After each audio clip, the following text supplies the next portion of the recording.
Bismillahirrahmanirrahim.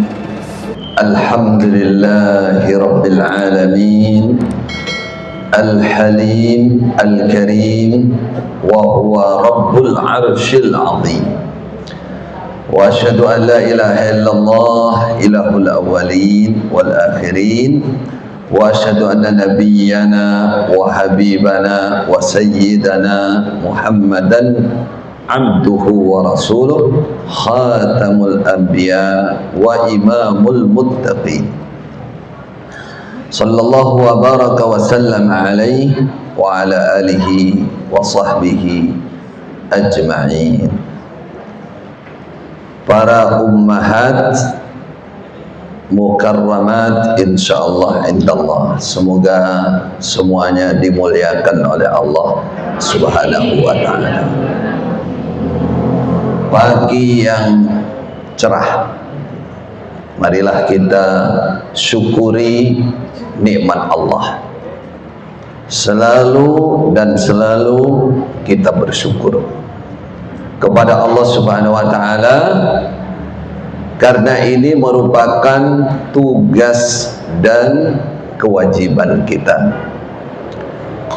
Rasulullah sallallahu alaihi wasallam ketika membuka pertemuan, ketika membuka pengajian, ketika membuka khutbah, ketika membuka acara apa saja, beliau mulai dengan kata-kata alhamdulillah, bersyukur kepada Allah.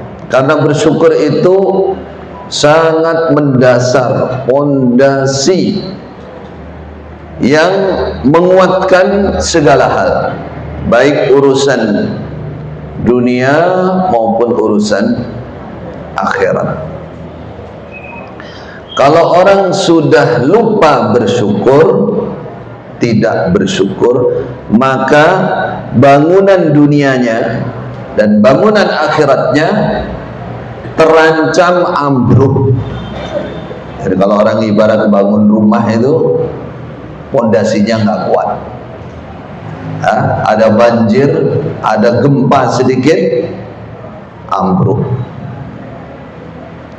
Begitu pula bangunan akhiratnya. Kenapa? Karena Allah menyatakan kalau kita kufur kepada Allah, tidak bersyukur, Allah murka, marah, lalu Allah menyiksa. Tapi kalau bersyukur, Allah ridho, Allah sayang, lalu menguatkan nikmatnya, bahkan menambahkan nikmatnya. Maka tidak ada pilihan lain kecuali kita menjadi hamba-hamba yang bersyukur. Urusan dunia apa saja, keberhasilan kita, apa yang menjadi nikmat bagi kita, semua dari Allah. Wa ma bikum min ni'matin fa minallah. Rezeki yang kita tunggu pagi, siang, malam, itu dari Allah semua.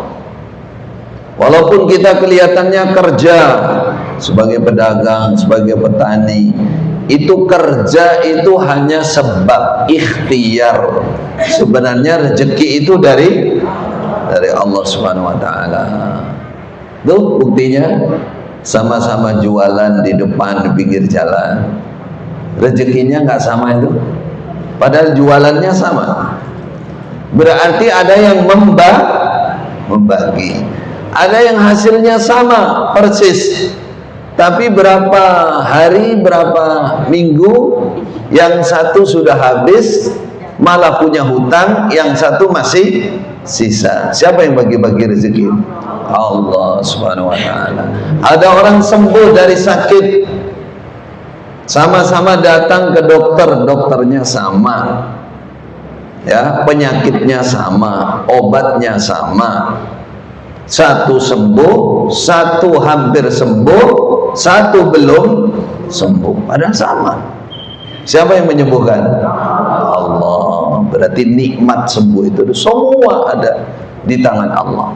Maka kita perlu menjadi hamba yang selalu mengingat Allah, memuji Allah, kaitannya dengan nikmat apapun.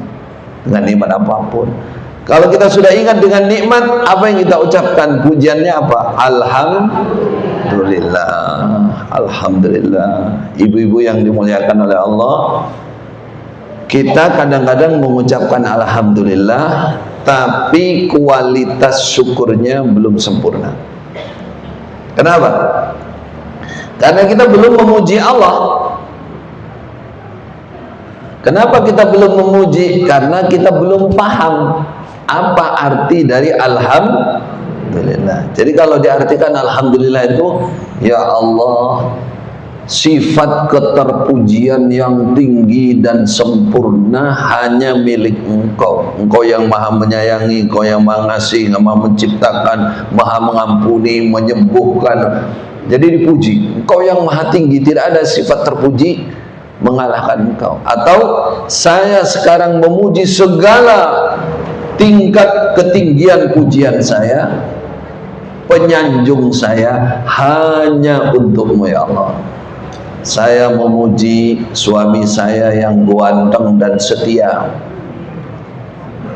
Ganteng setia. Nah, kalau ganteng kan relatif, setia juga relatif. Ganteng dan setia, syukur alhamdulillah, dipuji suaminya. Atau saya memuji anak saya yang soleh solehah, memuji teman, memuji juragan, memuji siapa yang berbuat baik kepada kita, itu semua di bawah jauh dari pujian kita kepada Allah Subhanahu wa ta'ala. Itu namanya pujian yang ikhlas, pujian yang tinggi. Sampai Nabi Daud itu kalau memuji Allah, ucap, Allah, Engkau yang maha penyayang, Engkau yang menyayangi kami, kasih rezeki, terus dipuji Allah.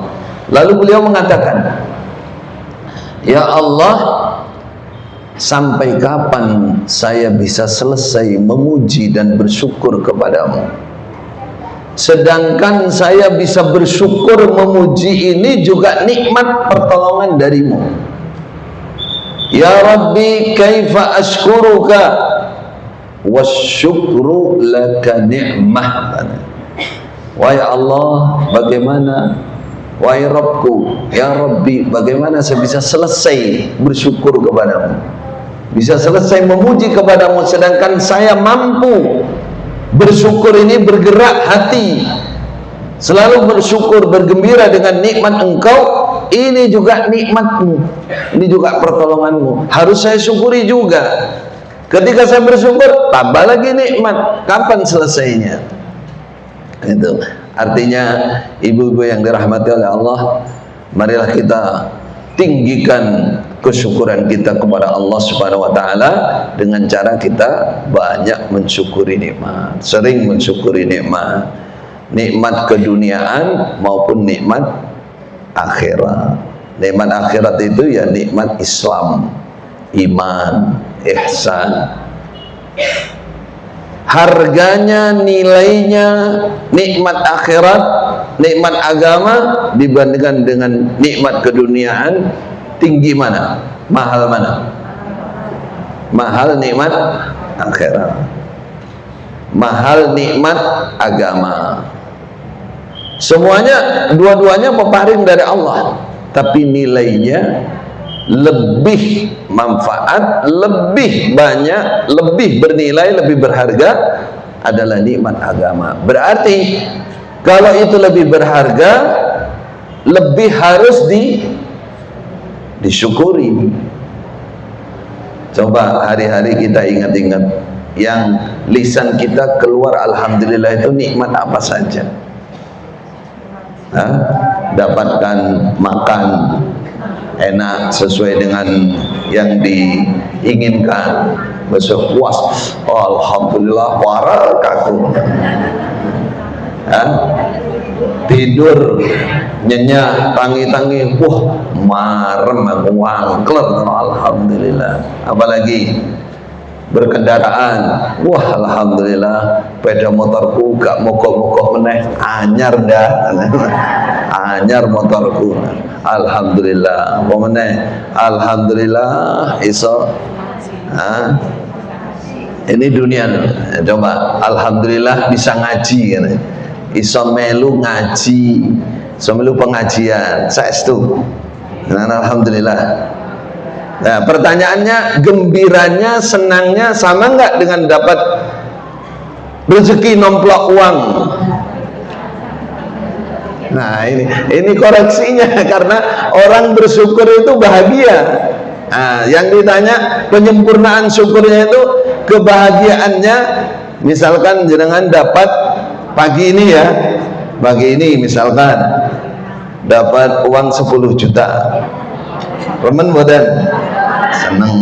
Nah, habis pengajian syukur juga, alhamdulillah isu ngaji. Pertanyaannya, 10 juta karo bareng ngaji untuk ilmu itu seneng mana?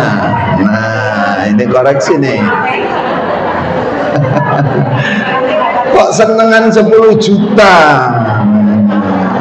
Senengan 10 juta boten nopo-nopo. Soalnya itu memang nafsu manusia semua begitu. Nek karo duit wong gendeng ae guyang-guyun. Apa meneh waras. Tapi yang perlu diperjuangkan, senang. Kalau tadi uang itu senang hawa nafsu. Hawa nafsu karena memang nafsunya manusia itu zujin. Gak ada yang gak senang dengan uang, itu gak ada. Nah, sekarang senang karena bersyukur karena keimanan. Nah, bagaimana cara menghayatinya atau cara memotivasinya? Ibu-ibu yang dirahmati oleh Allah, selalulah bayangkan balasannya. Kita habis pengajian dapat ilmu banyak. Ustaznya sudah nerangkan, jenengan duduk 1 jam itu lah khairun minad dunya wa ma fiha. Ganjarane cari sing ngantuk ganjele jarane. Ganjaran kok ganjele jarane. Ganjarannya itu lebih baik daripada dunia dan isinya. Nah, coba kalau kita punya keimanan, nah di sini baru kita bangga, alhamdulillah selungguh sajam karo ustadz misalkan di masjid. Saya pulang belum ilmunya itu, duduknya tok itu loh, pahalanya di sisi Allah yang ditulis itu jatah untuk kita, dunia dan isinya lebih baik. Nah itu, man kharaja fi talabil ilmi fahuwa fi sabilillah, lawudwatun aw rawhatun fi sabilillah khairun minad dunya wa ma fiha. Itu sabda Rasulullah. Rasulullah nggak bohong. Rasulullah wahyu dari Allah Subhanahu wa taala. Namun hal itu belum ditampakkan. Tapi keyakinan kita sudah ada tulisannya. Kapan dikasihkan? Besok hari kiamat. Ini juga rahmat Allah, nggak dikasihkan sekarang. Coba kalau kasihkan sekarang, semua mikul dunia seisinya. Harap jadi TKN di, nggak ada tempatnya di dunia ini. Besok baru ada tempatnya, baru ada wujudnya. Nah, di situ kalau kita ingin memotivasi kesyukuran nikmat agama. Kalau nikmat dunia nggak usah disuruh tadi, yang 10 juta tadi wes langsung wes guyu ya. Tawa-ketawa aja, seneng aja. Karena itu memang nafsunya manusia pasti begitu semua. Tapi kalau akhirat untuk mensyukuri, bahagia, senang, bangga perlu didorong dengan keimanan. Dengan keimanan, percaya pahalanya lebih besar. Besok akan dibalas surga di mana ini, yakin dan iling, ingat, yakin. Nah, itu motivasinya. Berarti sekarang nikmat Islam. Kalau kita Islam, ya hari-hari Islam itu apa? Syahadat, sholat, puasa, zakat, haji. Karena menjadi kegiatan keseharian, perasaan biasa-biasa saja. Tapi ketika kita mengerti bahwa Islam itu syarat atau bahasanya apa ya, tiket masuk surga. Mau tiket ke surga ya harus Islam. Kalau mau dikuatkan lagi iman, ihsan, itu ibaratnya apa? Tiketnya. Kalau orang sudah punya tiket masuk ke surga, tenang nopo mboten? Tenang. Yakin apa tidak? Ada saya mau naik pesawat, sudah dipegang tiketnya. Tiket itu dicekel. Naik bis sudah dicekel tiketnya. Tenang sudah. Saya pasti naik bis. Tuh, sama. Kita punya Islam, menetapi Islam ini, iman, ihsan, kayak tiket itu, tiket ke surga sudah kita pegang. Nah, yang berat itu kalau belum punya tiket. Nah, kita sudah punya tuh tiketnya itu. Ya, kalau belum punya tiket itu ya susah. Ya, nggak bisa naik pesawat, nggak bisa naik bis. Dulu saya ketika di Mekah, ada nenek-nenek dari Malang. Maaf yang nenek-nenek, jangan tersinggung. Aku bukan nenek, aku mbah podo ae. Dari Malang. Itu mulai dari Ramadan, bulan Ramadan panjang hajinya sampai bulan haji. Dulu masih boleh. Zaman saya di sana 98, 97 sana. Sebelum 2000, sebelum tahun 2000. Tuh, jadi dari Ramadan itu namanya umroh panjang. Umroh panjang atau UNH plus. Plus itu plus delay. Karena visa umrohnya mati, terus sembunyi sekitar 2 bulan lah. 2 bulan sembunyi dalam rumah. Nanti kalau orang-orang haji sudah datang, baru keluar. Itu nggak ada pemeriksaan. Tapi kalau sekarang susah, nggak bisa. Zaman itu masih bisa. Karena lama selesai haji itu ya masih nggak pulang-pulang. Nenek ini naik turun tangga di rumah saya, di camp saya itu, karena nginepnya di situ. Katanya, tolongan le, aku pengen mulai le, aku sekelingan putuku le, kata. Nggih bah, sabar nggih, ngentosi tiket pesawat. Tiket iku apa to le? Wis pokoke aku wis piye carane aku ndang mulai, aku kelingan putuku lho, wis ngono ae wis. Munggah mudhun sampai saya kasihan. Tekon malih, piye lho tiket dereng enten tikete. Tiket iku apa to? Niku lho, kursi, Mbah. Dereng enten kursine. Lho kok munggah kok? Munggah ke kamarnya, turun bawa kloso. Kloso yang dipakai di Arafah untuk wukuf itu di tali.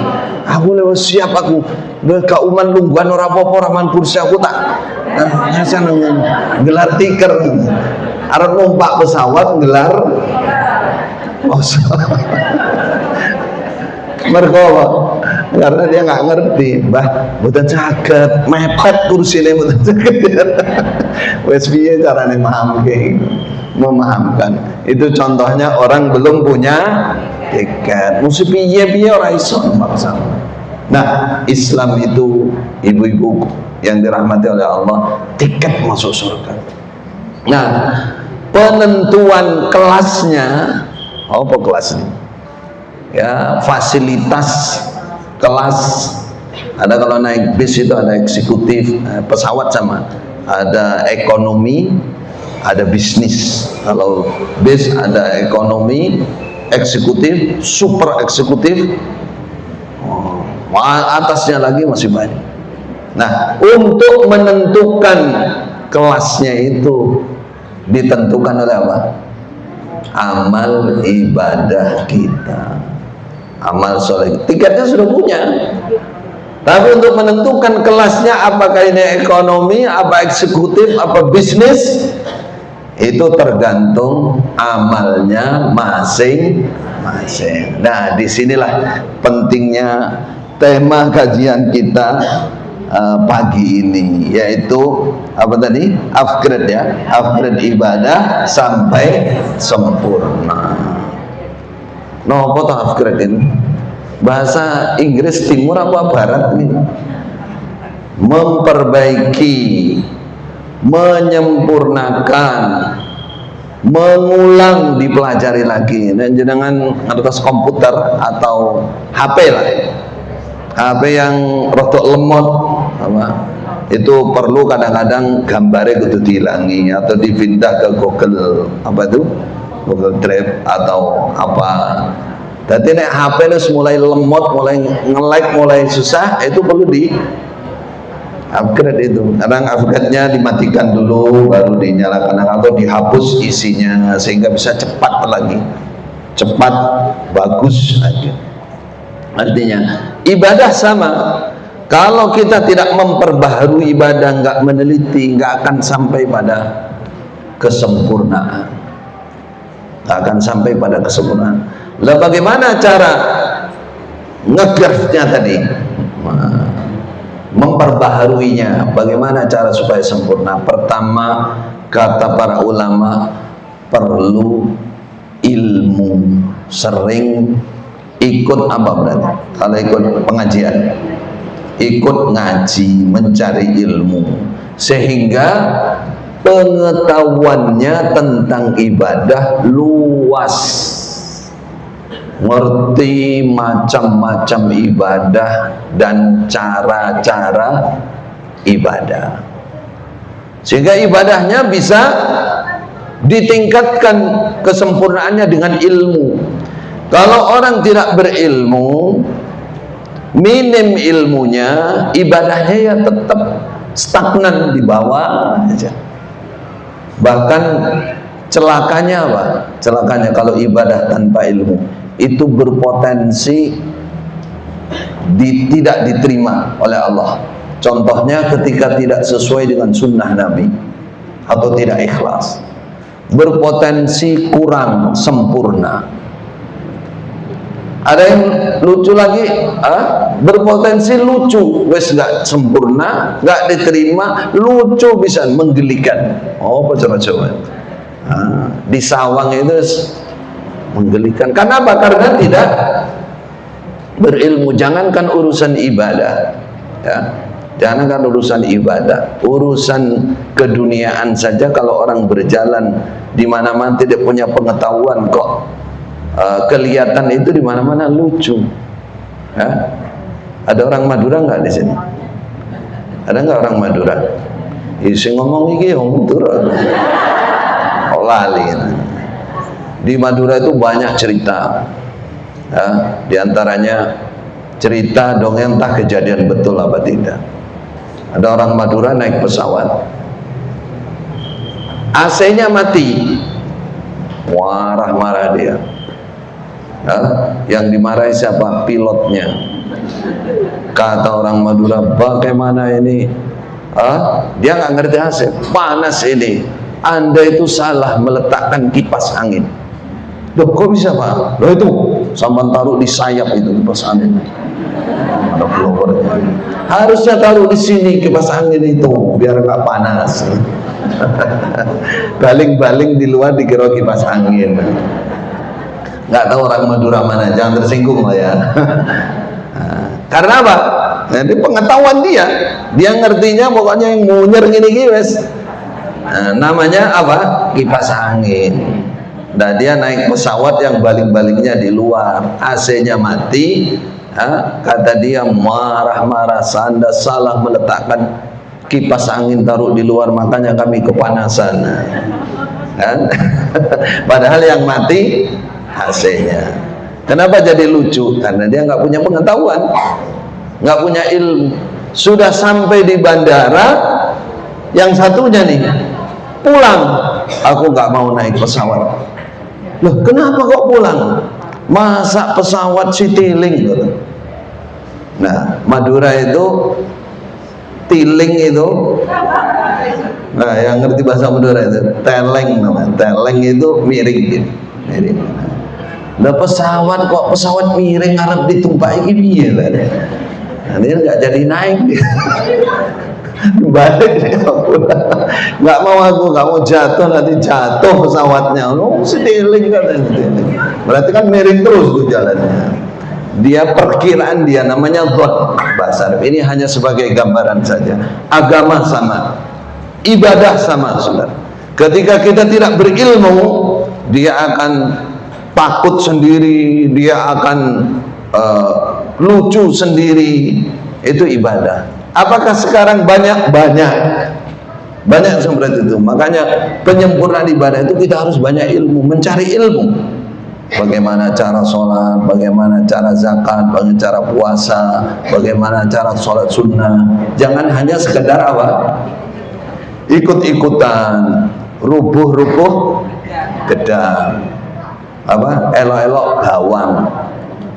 Orang Madura bilangnya norok buntek. Jangan dijawab nih, itu bahaya itu dijawab. Ikut-ikutan, jangan. Ibadah harus berdasarkan ilmu. Kita harus cari ilmu semampu kita.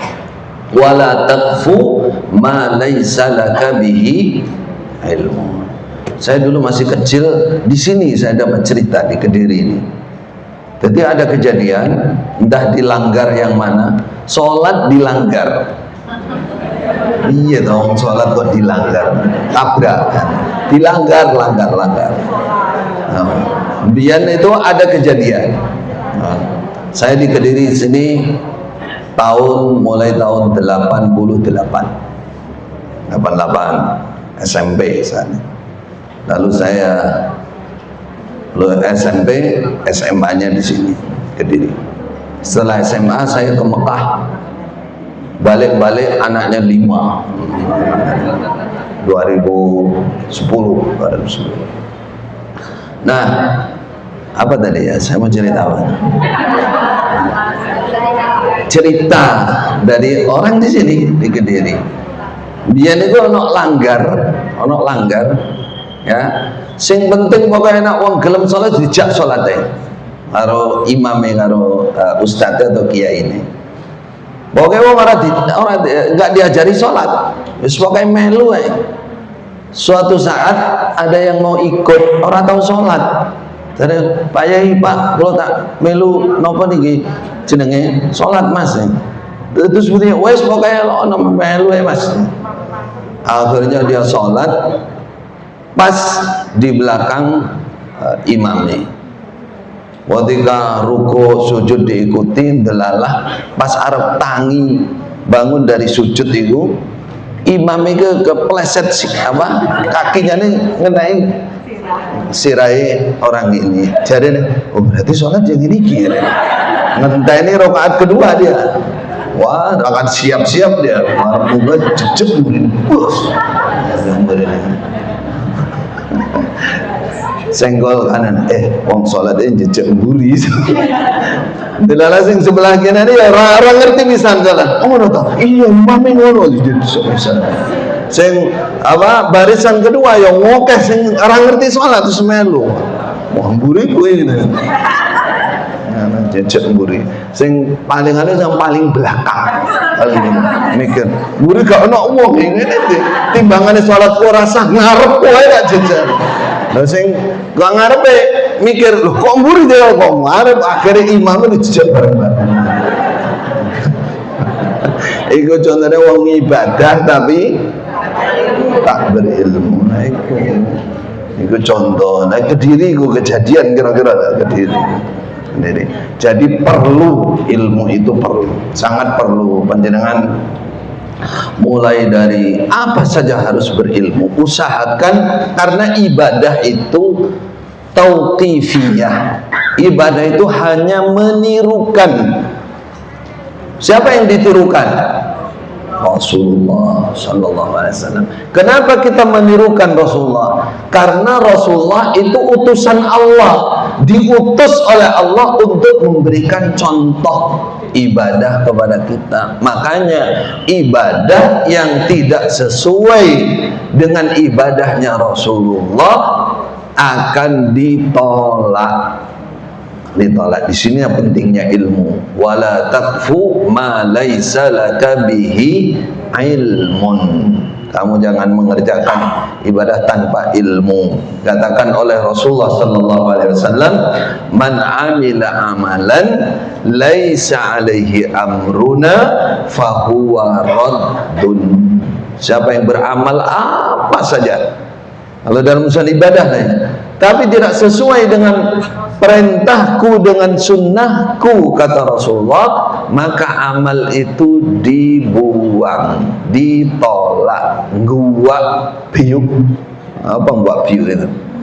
Besok nggak ada amal itu, karena nggak sesuai dengan contoh Rasul. Nah, di sini pentingnya ilmu. Maka jangan koreksi mulai dari sholat. Saya sholatnya sudah sesuai belum? Berilmu apa enggak? Tanya, baca, dengarkan, ya, bertanya.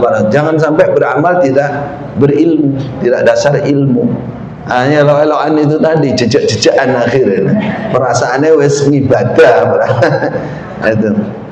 Itu satu, kalau ingin menyempurnakan.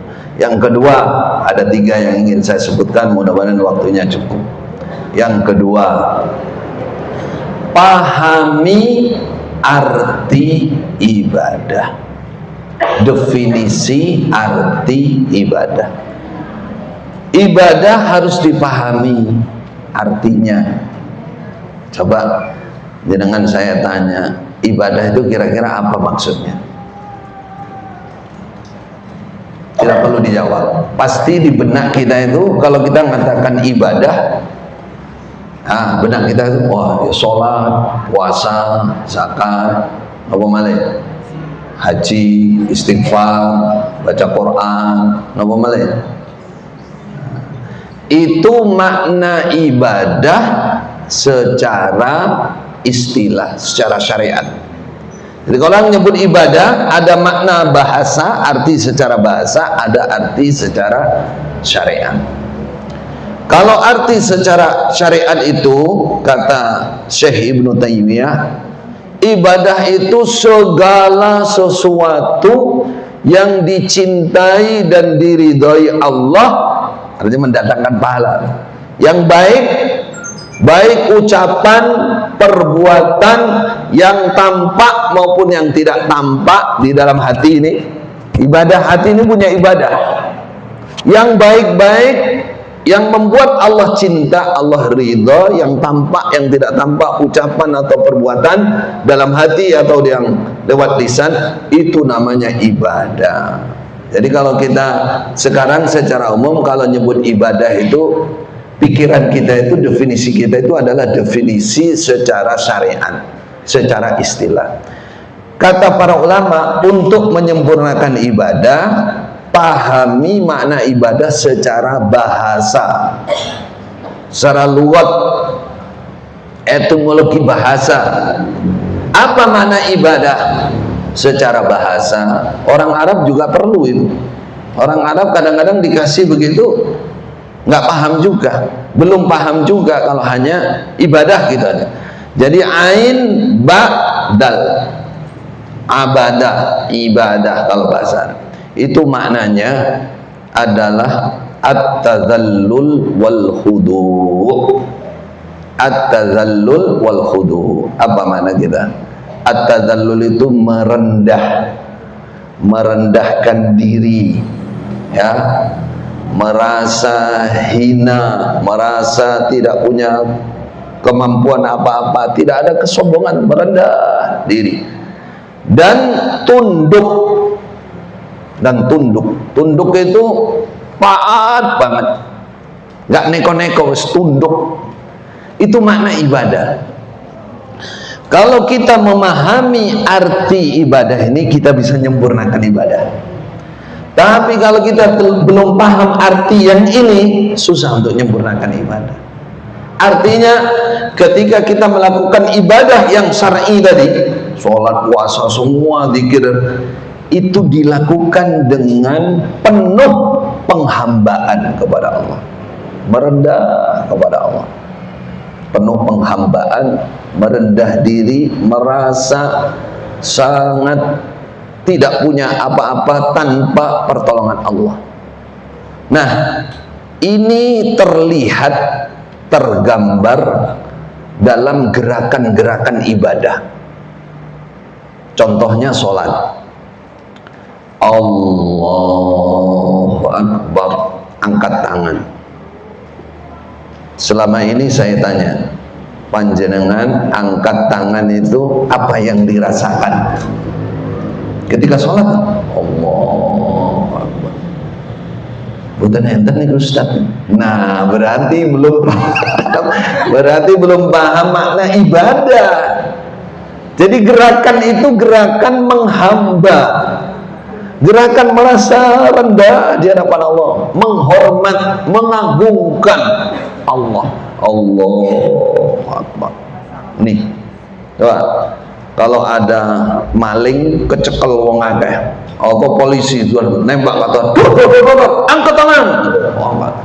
Coba ditenan dia, patut dosa angkatan. Nah, itu contoh.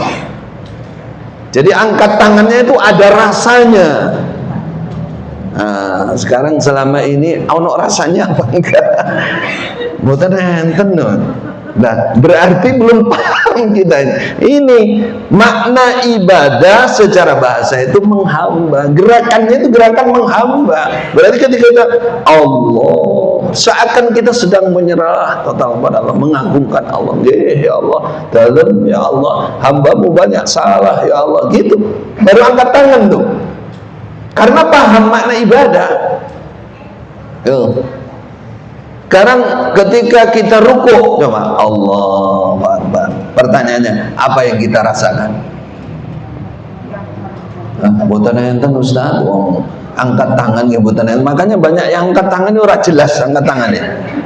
Ono sing ini, ada yang segini. Ah, ini masih pas, ini segini masih pas, ini ada yang paulit yang ini dak. Begini dak. Ini. Ada sitok deh. Karena belum paham dia. Sekarang rukuk, pertanyaannya, rukuk kepada siapa? Apa yang sedang dirasakan? Kalau nggak paham makna ibadah nggak bisa. Kita sedang beribadah, kita sedang menghamba kepada Allah. Rukuk itu posisi sangat menghormat Allah. Rukuk kepada Allah. Coba orang Jepang, nah, kalau sudah begini ini baru sudah menghormat. Kayak orang rukuk sampai menghormat. Kita juga seperti itu. Cuman kalau rukuk ini untuk umat Muhammad, umat Rasulullah Sallallahu Alaihi Wasallam, itu rukuk itu untuk Allah. Kita nggak boleh menghormat orang lain dengan cara seperti orang rukuk. Karena itu untuk Allah rukuk itu. Kalau merendah sedikit nggak apa-apa, merendah sedikit nggak apa-apa. Tapi kalau sampai rukuk, kata para ulama yang menjaga akidah itu untuk Allah. Jangan sampai terlalu rendah. Boleh nunduk tapi jangan sampai kayak orang rukuk beneran, jangan. Mungkin separuhnya atau seperempatnya atau nunduk gitu. Penghormatan. Apalagi kalau sedang apa? Sujud. Wah, itu yang paling rendah itu, paling menghamba. Makanya posisi sujud itu posisi yang paling dekat dengan Allah, karena kita sedang menghamba betul. Sujud di tanah, sujud apa? Kita merasa semua orang seimamnya, yang kaya, yang miskin, yang punya harta ya punya harta ya kaya, yang pangkatnya itu semua sama. Menghamba kepada Allah satu sama di hadapan Allah, menempelkan 7 anggota. Ini apa maksudnya? Nah, kalau saya tanya lagi, selama ini panjenengan sujud niku apa yang dirasa? Walau rasanya, kata Rasulullah, paling jeleknya orang sholat itu diantaranya yang kaku tangannya. Wah, walau sujud itu tangannya kaku. Itu. Kenapa? Kok paling jelek? Karena berarti dia tidak sedang menghamba. Orang sedang menghambai kroso, lemes, rontok lemes sih kroso. Dalam hati itu sedang menghamba, ya Allah, hambamu yang lemah, hambamu yang kurang, banyak salah, banyak harapan, banyak kebutuhan, keperluan. Sujudnya lama. Tuh. Nah, ini namanya makna dari apa tadi? Ibadah secara bahasa, tergambar dalam gerakan. dalam gerakan ibadah itu ada. Kan dikatakan orang yang khusyuk, orang sholat nggak boleh melihat ke atas. Nah, tahu kan? Anda dilarang. Siapa yang melihat ke atas itu berarti dia nggak sedang menghamba kepada Allah. Makanya diancam orang dalam sholat itu nggak boleh melihat ke atas. Dia harus waqumu lillahi qanitin. Dia lihat depan atau tempat sujud yang paling bagus. Itu karena menunjukkan kehambaan yang luar biasa. Itu ketika Khalifah Umar ditusuk oleh budak orang Majusi di Madinah. Beliau sedang sholat subuh, darah sudah keluar dari perut ini, bahkan minum air susu itu sudah keluar, sudah mesti mati, sudah bersimbah darah. Ketika bersimbah darah, orang sudah yakin, wah nggak lama ini meninggal di Khalifah Umar, sudah susah untuk diselamatkan saat ini. Apa permintaan beliau? Berbandalau, tempelkan wajahku, pipiku ke tanah. Ya kayak orang sujud, tempelkan ke tanah. Setelah nempel di tanah, apa kata beliau? Waila ummi, waila Umar. Sungguh celaka, sungguh rugi ibuku, sungguh rugi ibuku melahirkan aku, sungguh rugi Umar jika Allah tidak mengampuni kesalahan-kesalahannya. Yang mau kita ambil sebenarnya apa sih kok minta nempel di tanah, lalu mengatakan seperti itu? Berarti beliau itu sedang merendah kepada Allah. Saya dari tanah, ingat saya dari tanah, akan kembali ke tanah. Orang kalau nggak ingat ini, was perasaannya ngawang nek dhuwur langit ngono, apa meneh mobil anyar wis kaya ora napak sikile ae. Rumangsane ngono kuwi, padahal dari tanah kembalinya ke. Itu contoh, saya hanya ingin membuat gambaran orang kalau beribadah punya perasaan yang sangat merendah kepada Allah, sempurna ibadahnya, karena dia akan bisa khusyuk, bisa semuanya merasa dekat, mengadu kepada Allah. Tuh, maka para ulama yang mau menyempurnakan ibadah, tolong upgrade ibadahnya, perbaiki, rasakan hal itu, melatih ya. Terutama sepertiga malam, dilatih sujud yang biasanya cepat, coba sujud berapa ya? 10 menit, dijajal 10 menit. Telan golak tangi lang geliyeng. Tapi bagi yang biasa 20 menit, 25 menit biasa. Gak ada masalah, malah merasa masih kurang. Latihan lagi sholat duha, jangan masuk kamar, kunci kamarnya. Latihan. Namanya memperbaiki ibadah, menyempurnakan ibadah. Karena kesempurnaan ibadah itu apa saya katakan? Untuk menentukan kelas kita di surga nanti. Kita akan menyesal besok di hadapan Allah. Satu, kalau aras-arasan ibadah. Kedua, kalau tidak menyempurnakan ibadah. Karena sama-sama sholatnya besok akan beda pahalanya, kualitasnya di sisi Allah. Maka kata Rasulullah, ada orang keluar sholat itu hanya dapat pahala 1/6-nya, 1/5-nya, 1/4-nya, separuhnya sholat. Ada yang mungkin mendekati sempurna. Apa pembedanya? Tadi menghamba kepada Allah, khusyuk, nyambung dengan Allah, tawasul. Itu namanya penyempurnaan ibadah. Ibu-ibu yang dirahmati oleh Allah, jenengan semua ibu-ibu termasuk yang cobaannya berat dalam masalah ini. Kenapa? Karena yang masghul, apa maksudnya? Yang menyibukkan pikiran itu banyak. Urusan dapur, urusan pasar, urusan anak, urusan macam-macam. Nah, tapi yakinlah, kalau kita ada susah, ada berat, sampai berhasil, pahalanya pasti beda, pasti berbeda. Ya, Dulu para ahli ibadah zaman dulu juga begitu, walaupun itu siapa? Ibu-ibu, contoh istri-istri Rasulullah, sampai ada yang sholat itu naruh tampar di tiang masjid. Ummu Habibah, ya, istri Rasulullah. Kata Rasulullah, sopo ini sholat kok tamparan, tampar barang? Oh, punyanya ibu, katanya.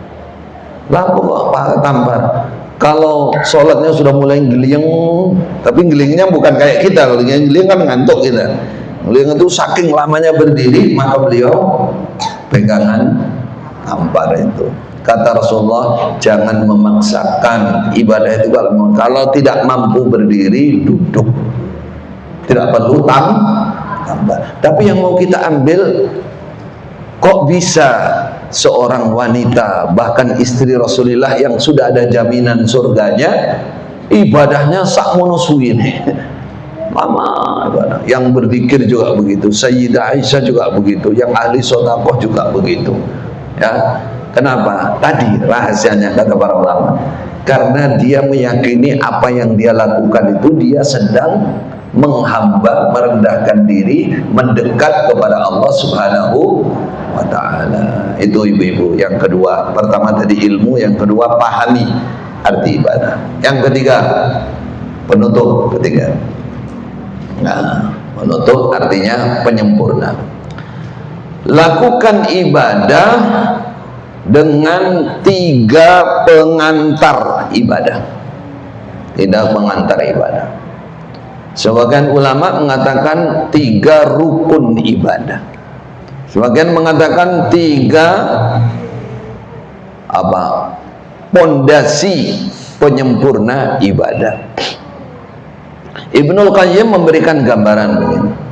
Orang ketika sedang beribadah itu ibarat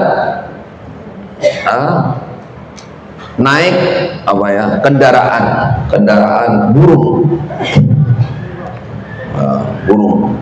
Nah, burung itu bisa terbang satu karena ada apanya? Sayap. Yang lebih dari itu, lebih sangat menentukan karena ada apanya? Ada kepalanya. Kita bicara fisiknya dulu, dari fisik burung itu. Coba kalau nggak ada kepalanya, ada sayapnya. Ada kepala, ada sayap, cuman 1. Nggak bisa terbang juga. Nah, 3 berarti 3, kepala, sayap, kanan kiri. Nah, apa kepalanya? Kata Syekhul Islam Ibnul Qayyim, kepalanya itu adalah mahabbatullah, cinta kepada Allah Subhanahu wa ta'ala. Cinta itu kalau kepada Allah yang dimaksud adalah ta'zim, mengagungkan. Nah, apa sayap yang kanan? Sayap yang kanan itu adalah ar-raja. Ar-raja bahasa Arab. Bahasa Indonesianya nopo? Bukan ruja, kan? Raja. Raja itu selalu penuh harapan, berharap kepada Allah sesuatu yang baik. Contohnya pengampunan, rahmat, surga, pahala, kebaikan-kebaikan. Tuh, ada harap, namanya berharap. Sayap yang kiri apa? Al-khauf. Al-khauf itu perasaan takut kepada Allah Subhanahu wa ta'ala. Takut apanya? Takut murka Allah, takut bencana sewaktu-waktu ditimpakan oleh Allah, takut siksanya Allah. Itu. Nah, ibadah ibarat perjalanan, naiknya itu kendaraannya 3 ya. Siapa yang bisa mengantarkan seluruh bentuk ibadah dengan 3 itu, maka dia bisa menyempurnakan ibadahnya. Ibadahnya akan sempurna. Yang pertama tadi apa? Ta'zim, mengagungkan Allah Subhanahu wa ta'ala. Ini sebenarnya kalau mau digabungkan dikaitkan dengan makna ibadah tadi, merendah. Nah, ini kebalikannya. Orang merendah berarti sedang mengagungkan, ta'zim, mengagungkan Allah Subhanahu wa ta'ala. Lalu sayap kanan berharap, ingin dengan ibadah itu ingin pahala, ingin balasan, ingin keridhaan, ingin rahmat hanya dari Allah Subhanahu wa ta'ala. Jadi pengantar ibadahnya itu. Yang ketiga, takut dengan neraka Allah, takut dimurka oleh Allah, takut saya melakukan maksiat belum diampuni. Ada rasa begitunya, takut dimurkai oleh Allah. Nah, tiga perasaan ini disebut dengan kendaraan atau pengantar kesempurnaan ibadah, kesempurnaan ibadah. Contoh harapannya. Nah, contoh harapan. Saya hanya ingin buat gambaran. Ada seorang wanita Ansor, namanya Ummu Harithah. Nah, Ummu Harithah. Dia sudah tua, punya anak, apa namanya, masih muda, ngotot ikut perang Badar. Akhirnya anaknya dia mati dalam perang Badar, terbunuh, terkena panah nyasar. Dia nunggu semua orang, anaknya, saudaranya ikut perang, semua selamat. Dia nunggu, dia belum tahu anaknya mati. Sampai terakhir semua sudah datang, semua Madinah, semua sudah bergembira, senang karena perang Badar itu menang. Orang iman jumlahnya hanya sekitar 300, orang kafir Abu Jahal 1000, 3 kali lipat, bisa mengalahkan.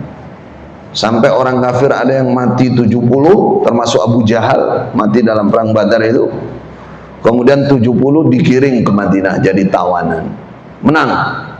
Dalam kegembiraan yang meluas itu ada seorang nenek yang dirundung duka, orang ibu yang sudah tua, karena nunggu anaknya. Ditanya, anak saya kemana? Enggak tahu anak saya. Terakhir ada yang mengatakan dia sudah datang semua, ternyata anaknya enggak datang. Dikatakan anak ibu terbunuh, mati syahid. Lalu dia dengan tongkatnya datang kepada Rasulullah, mengatakan, wahai Rasulullah, ceritakan tentang anak saya. Anak saya di mana? Kalau dia jelas di surga, kata ibu ini, saya tidak akan pernah sedih selamanya. Saya tidak akan menangisi dia. Saya bangga, mudah-mudahan dia bisa mensyafaati saya, membawa saya ke surga. Tapi kalau belum jelas statusnya di mana, mulai sekarang saya akan menangis dan tidak akan berhenti menangis.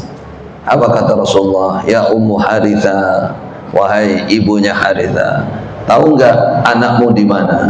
Anakmu berada di surga yang luas, surga yang tinggi, surga yang bermacam-macam fasilitasnya. Baru dia pamitan kepada, cukup, kafa ya Rasulullah, cukup wahai Rasulullah, saya percaya itu, saya sudah lega, sampai ceritanya mau dikasih bagian dari apa namanya hasil peperangan itu, dia nggak terima. Saya nggak nyari itu, saya nggak nyari uang, saya hanya ingin memastikan anak saya ada di mana, di surga.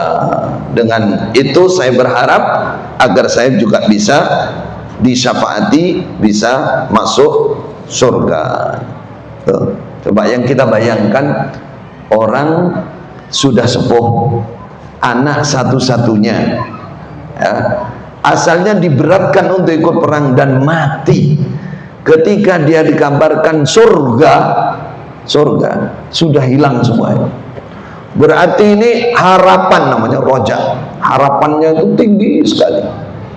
Harapannya kepada Allah, harapannya kepada Rasulullah tentang balasan dari Allah itu ada di pikirannya. Ibadah kalau dibawa karena itu, Tapi harus lengkap tiga-tiganya tadi.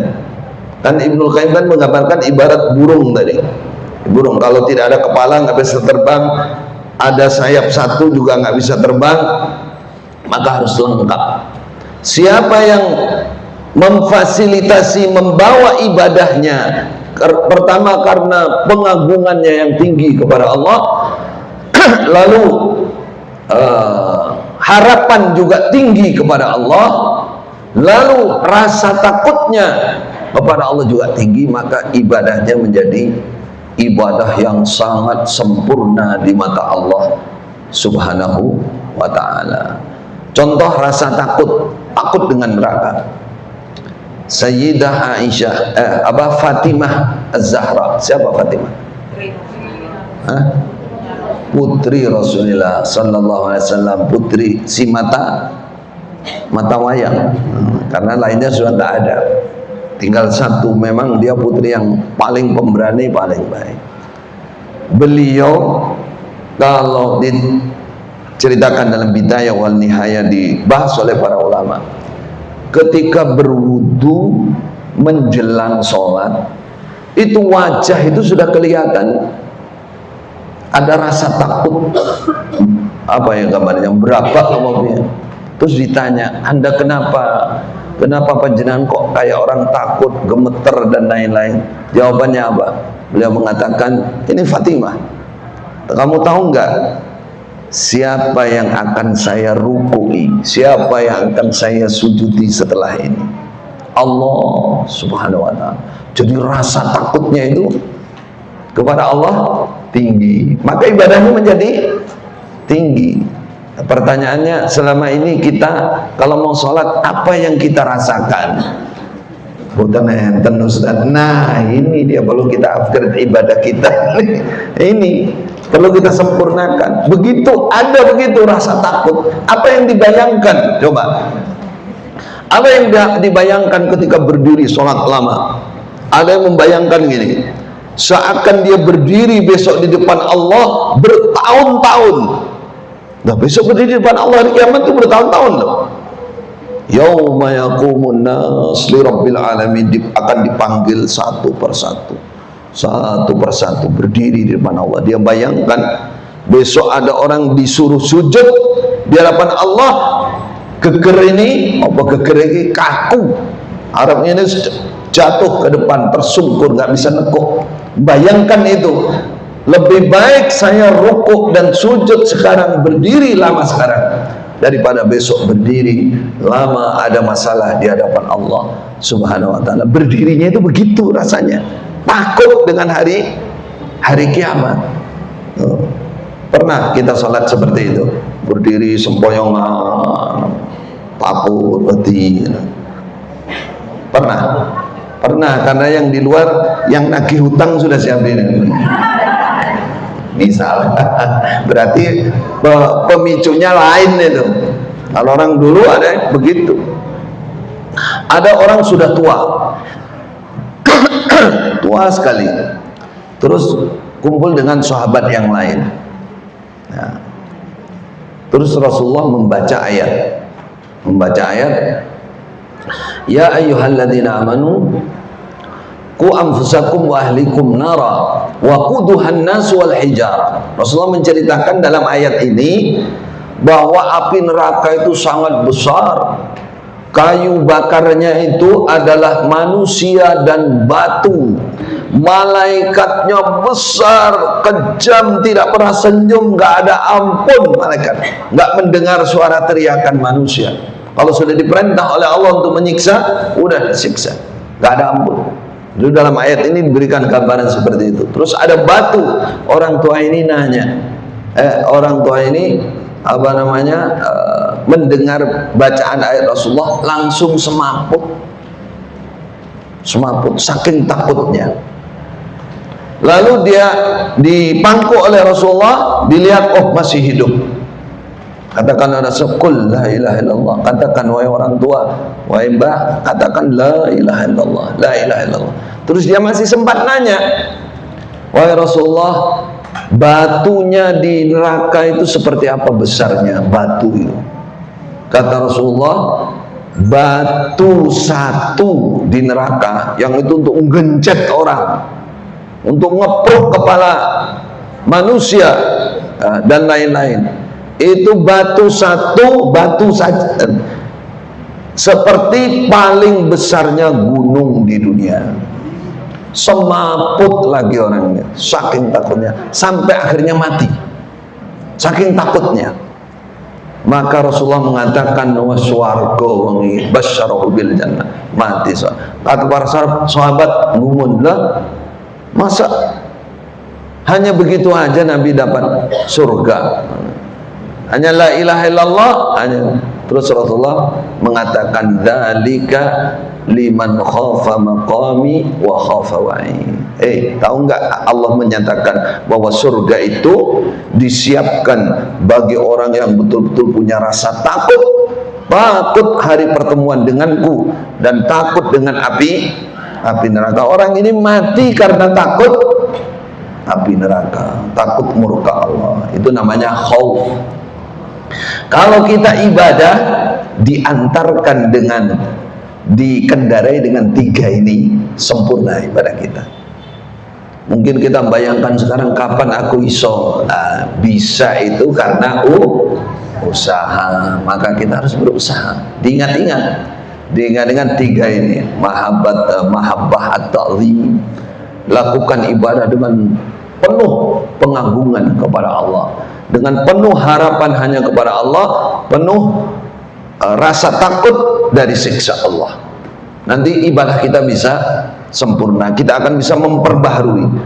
Kata-kata upgrade itu memang dipilih dalam tema ini karena tidak ada yang sempurna. Siapapun harus memperbaharui terus. Nggak ada kata sudah cukup sempurna, nggak ada. Apalagi yang belum pernah itu masih ya sudah punya. Kita itu mengagungkan Allah sudah punya. Semua orang iman tidak mungkin tidak mengagungkan Allah, kan begitu.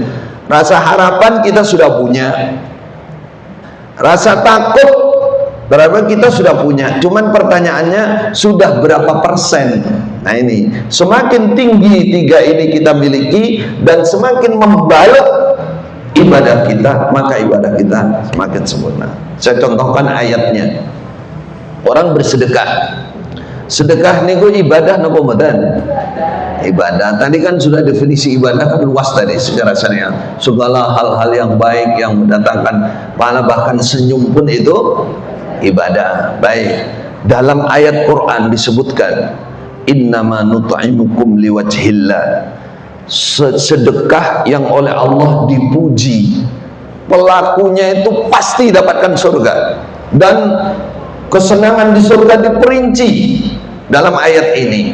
Di antara ciri-ciri orangnya adalah orang yang bersedekah lalu dia mengatakan innama nut'imukum liwajhillah.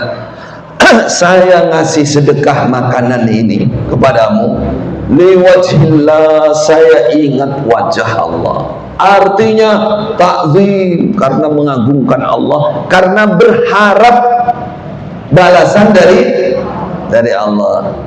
Kata dia la nuridu minkum jazaan wala syukura. Aku hanya berharap dari Allah.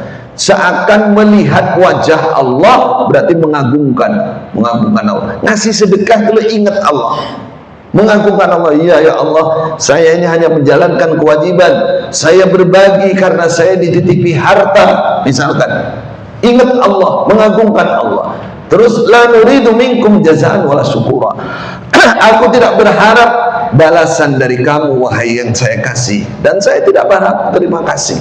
Saya hanya berharap dari Allah. Sayap kanan tadi, kalau kepalanya tadi seakan melihat Allah, sayap kanannya hanya berharap dari Allah. Terus ayat berikutnya inna nakhafu min rabbina yawman abusan qamtarira. Saya bersedekah ini karena saya takut bertemu hari yang cemberut, yang umumnya manusia cemberut, umumnya manusia susah, berat, yaitu hari kiamat. Barangkali sedekah saya ini bisa menjadi naungan saya besok hari kiamat, menjadi benteng saya dari api neraka. Karena Rasulullah mengatakan jaga diri kamu, selamatkan diri kamu walaupun hanya bisa bersedekah Apa urusannya? Separuh buah kurma. Berarti sedekah itu bisa menyelamatkan manusia dari. Nah, ini dalam ayat disebutkan tiga-tiganya. Ya. Maka ibadah yang seperti ini sangat agung, bukan hanya balasan 700 kali lipat sedekah, bukan. Balik itu ada kemewahan surga yang disebutkan karena ibadahnya sempurna karena tiga hal itu. Kenapa Qiyamul Lail, bangun malam, menjadi ibadah sholat sunnah yang paling top, paling afdal? Nah, jawabannya harusnya jenengan sudah tahu. Karena Qiyamul Lail itu kemungkinan besarnya tiga hal ini kuat. Tiga hal tadi. Orang kalau bangun malam itu pasti dia pengagungannya kepada Allah lebih daripada yang tidak bangun malam. Memotivasi dia itu karena dia ingat Allah. Nah, kedua, karena dia punya harapan yang besar kepada Allah dan rasa takut yang tinggi. Dibuktikan dengan apa? Dia senang kalau munajat, berbisik dengan Allah, sujud, berbisik dengan Allah. Tuh, kenapa bangun malam itu, sholat malam lebih utama daripada sholat-sholat sunnah? Jawabannya itu. Kenapa istighfar, zikir istighfar itu bisa segitu manfaatnya sangat luas? Apa manfaatnya istighfar kalau orang mulazamah istighfar? Ja'alallahu min kulli daikin mahraja. Setiap ada kesempitan ada jalan keluar. Wa min kulli hammin faraja. Setiap susah pasti ada dihilangkan, ada jalan keluarnya, akan dihilangkan lalu susah. Wa yarzuqhu min haitsu la yahtasib. Kan dikasih rezeki dari mana dia tidak mengira. Pertanyaannya, kenapa kok hebat sekali? Ayat Quran juga menyatakan begitu. Segala masalah bisa selesai karena istighfar. Para ulama mengatakan karena ibadah. Istighfar itu ibadah kan? Zikir. Karena ibadah dengan istighfar itu lengkap tiga hal ini. Dan lebih daripada kemungkinan zikir-zikir yang lain. Kenapa? Karena orang sedang istighfar itu sedang mohon ampun kepada Allah. Ya Allah, astagfirullah, ampuni hambamu ya Allah, hambamu. Takzimnya itu, ingatnya itu, ini bagi yang paham ya, bagi yang mengerti apa itu istighfar, hakikat dari istighfar. Dan rasa harapannya itu besar juga, ya Allah ampuni, ampuni, sehingga saya dapat rahmat Engkau. Rasa takutnya juga besar kepada Allah. Ya Allah, kalau Engkau nggak ngampuni saya nanti disiksa. Takut betul. Nah, sehingga ini menjadi ibadah yang luar biasa. Maka intinya, ibu-ibu yang dirahmati oleh Allah, pada pagi hari ini marilah kita selalu memperbaharui, selalu berikhtiar agar ibadah kita itu menuju kesempurnaan. Sepanjang yang saya teliti, yang saya catat, yang paling penting dari para ulama tiga hal tadi. Ilmu pertama, jangan sampai ibadah tanpa ilmu. Kedua apa tadi? Pahami mana ibadah secara bahasa. Apa maknanya? Menghamba, merasa hina di hadapan Allah. Lalu antarkan setiap ibadah kita dengan tiga hal, yaitu apa? Kepalanya, kepala burung, mahabbah, ta'zim kepada Allah. Sayap kanan, ar-raja, selalu berharap, harapannya dibesarkan hanya kepada Allah. Lalu sayap kiri, al-khawf, al-khawf. Bagaimana orang yang ibadahnya misalkan hanya mahabbah saja, dia tidak punya harapan, dia tidak punya rasa takut? Kata para ulama, ini ibadahnya orang zindik atau orang yang tersesat. Karena apa? Karena dia tidak ingin surga, tidak takut sama sekali dengan neraka. Dia hanya mengatakan saya cinta Allah, saya hanya mengagungkan Allah. Ini salah. Gak boleh ibadah seperti ini. Siapa yang ibadahnya hanya berharap saja, berharap pokoknya surga ya Allah surga, dia nggak takut neraka, nggak ada pengagungan kepada Allah, itu ibadahnya golongan murjiah namanya. Murjiah, ada perpecahan Islam itu murjiah, nggak benar orang ibadah. Itu ibarat orang kerja, dia mau kerja kalau dibayar, nah ini dibayar, jadi pamrih. Terus kalau hanya takut saja, takut, tidak berharap, tidak mengagungkan, itu ibadahnya orang khawariji. Kenapa orang khawarij? Orang khawarij itu saking takutnya dengan dosa-dosa, yang kecil itu jadi besar, yang dosa besar dia hukumi mengekalkan, membuat orang itu kafir, masuk neraka kekal, sehingga dia tidak punya harapan dan dia takut saja. Itu namanya khawarij. Nah berarti bagaimana? Harus lengkap tiga-tiganya. Faman abadallah bil mahabbah wal raja wal khauf fahuwa mu'minun muwahhid. Siapa yang beribadah lengkap diantarkan oleh tiga ini, maka dialah orang iman dan dialah orang yang bertauhid kepada Allah Subhanahu wa ta'ala. Mudah-mudahan materi ini bisa dipahami.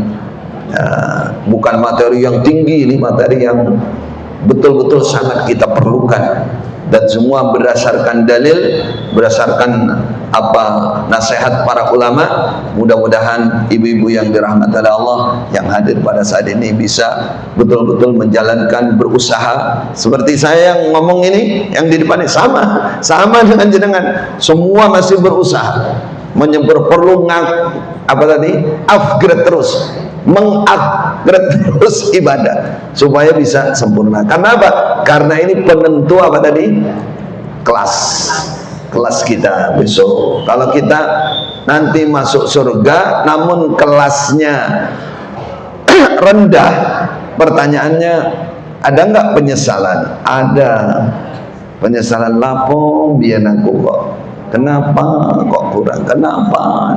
Maka berusahalah sebelum menyesal, siaplah payung sebelum datang hujan. Mudah-mudahan oleh Allah dimudahkan. Jazakumullah khair, barakallahu fikum.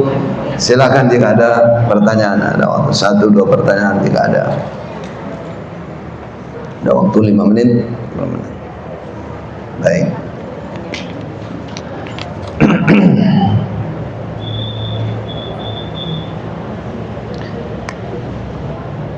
Yang habis menjalani operasi, ini mendoakan ya, mohon doa untuk Ibu Pembina Majelis Taklim Kurma, Ibu Sri Astuti atau Bu Yasin yang selesai menjalani operasi.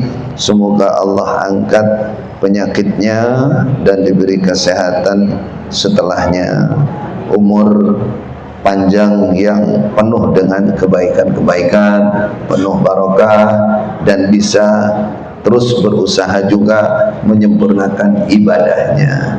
Amin ya rabbal alamin. Barakallahu fikum. Baik. Ada pertanyaan? Kalau tidak ada berarti cukup. Bismillahirrahmanirrahim. Alhamdulillahirabbil alamin. Allahumma salli ala Muhammad wa ala ali Muhammad. Allahumma a'inna ala dzikrik wa syukrik wa husni ibadatik.